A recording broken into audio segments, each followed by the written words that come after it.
Meyer Serra escribía este fin de semana en Reforma al vapor, y creo que vale mucho la pena echarle un ojo al texto de Carlos Elizondo Mayer y sobre todo apreciarte, Carlos, que me tomes la comunicación. Muy buen día, ¿cómo estás? Al contrario, Luis, qué gusto estar contigo y con tu público. Buenos días. Oye, Carlos, cuéntanos un poco pues lo que planteas en el texto y la preocupación que viene en lo que dices en torno a estas ocurrencias que se están transformando en leyes. Mira, el problema, Luis, es que por un lado tenemos un ejecutivo sin contrapesos, que eso puede ser un aeropuerto donde hay un cerro, cancelar uno que está funcionando, hacer una refinería donde se inunda.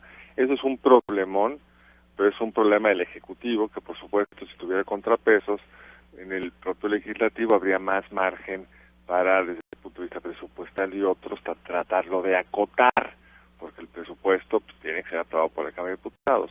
Ahora, este otro tema del que estamos hablando, al vapor, es un problema que no solo es del presidente, sino es del legislativo, es decir, hay una mayoría en ambas cámaras, estas mayorías, pues de repente se les ocurren cosas, si se ponen entre ellos de acuerdo, la oposición no puede hacer nada. Algunas de estas ocurrencias incluso traen el visto bueno de la oposición, porque son ocurrencias pues muy rentables electoralmente.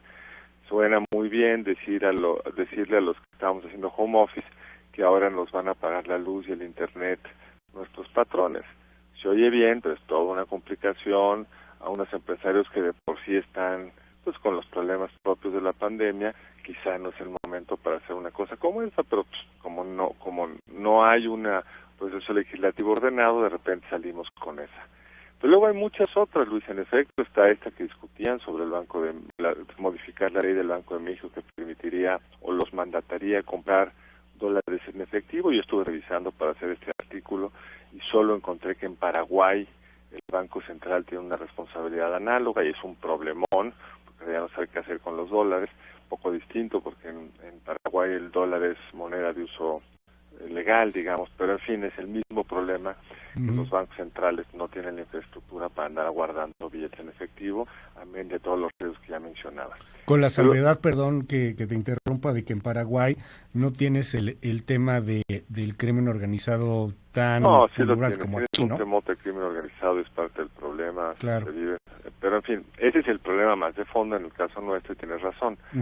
Pero entonces, desde esa hasta, por ejemplo, se les ocurrió meter en la ley de reforma de las AFORES, que es una buena ley en general, la idea de fijar las comisiones que pueden cobrar las AFORES a los ahorradores con un tope que es resultado del promedio de las comisiones que se cobran en Colombia, Chile y Estados Unidos. ¿Por qué esos tres y no otros? No sabemos, pero ahí está ese tope en ley. Y todos sabemos que cuando fijas un precio, pues no se genera lo esperado. Cobrarán las pequeñas, se concentrará el mercado, la calidad de los servicios seguramente bajará, pero en fin, es esta idea de que se puede resolver por decreto un problema mucho más complicado, que sí hay un precio alto de las comisiones, ¿qué podemos hacer para irlas bajando sin generar un problema mayor al que estamos tratando de resolver? Pero como dice el texto de mi artículo, legislan al vapor. De repente estaban en discusiones con el Banco de México en el Senado y el jueves nos amanecimos con la historia de que ya estaba aprobada la ley sin que se hubiera cuidado realmente. Y lo vemos, Luis, en todos los ámbitos. Una que es realmente sorprendente porque te denota la improvisación de los legisladores.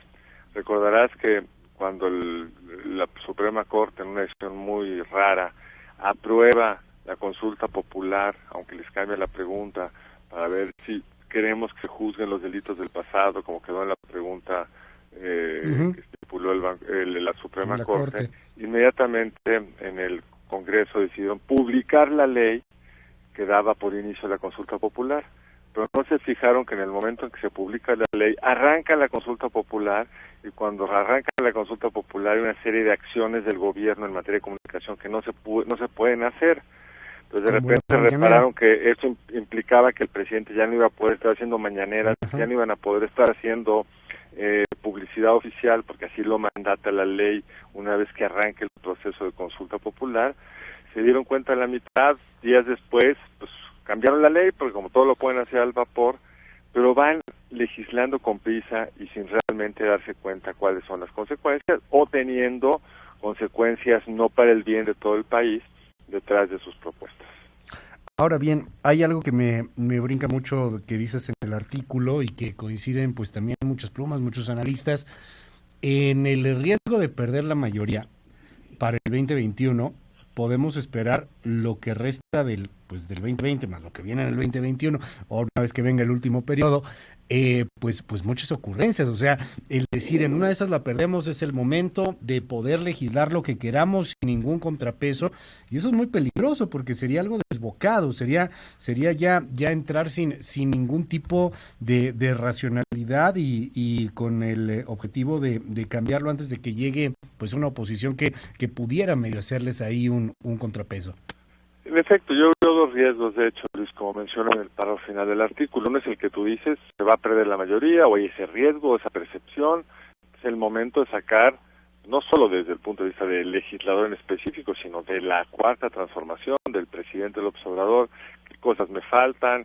Incluso hay que darnos cuenta que sacar reformas constitucionales hoy pues es bastante fácil, porque el tercio que la puede tener en el Senado es bastante fragmentado y débil. Ha logrado frenar algunas cosas, pero puede venir una andanada ya no de cambio legislativo, sino de cambio constitucional. Y eso creo que va a ser un gran riesgo del primer periodo ordinario de sesiones del año entrante, porque como tú sabes, en los extraordinarios está más acotado, porque tiene que estar acordada la agenda con 2/3 partes de los miembros de la Comisión Permanente. Entonces ahí les complica. Entonces el primer ordinario que arranca en febrero y termina en mayo, yo creo que es el momento de mayor riesgo. Y el segundo, Luis, es que de cara a las elecciones, pues van a venir las ofertas de campaña. Qué sé yo, pues fijemos el precio de la gasolina barato para que estén contentos los electores. Y seguramente habrá muchas de esas ocurrencias y la pregunta es cuáles va a dejar el presidente que pasen. Porque tengamos claro una cosa, Luis, cuando el presidente no quiere que pasen las cosas, no pasan. Totalmente. Carlos Elizondo Mayer Serra, te aprecio mucho estos minutos aquí en MBS y estamos al habla, si nos permites. Por supuesto, Luis, te mando un abrazo. Va de vuelta, gracias, lo mejor para 2021.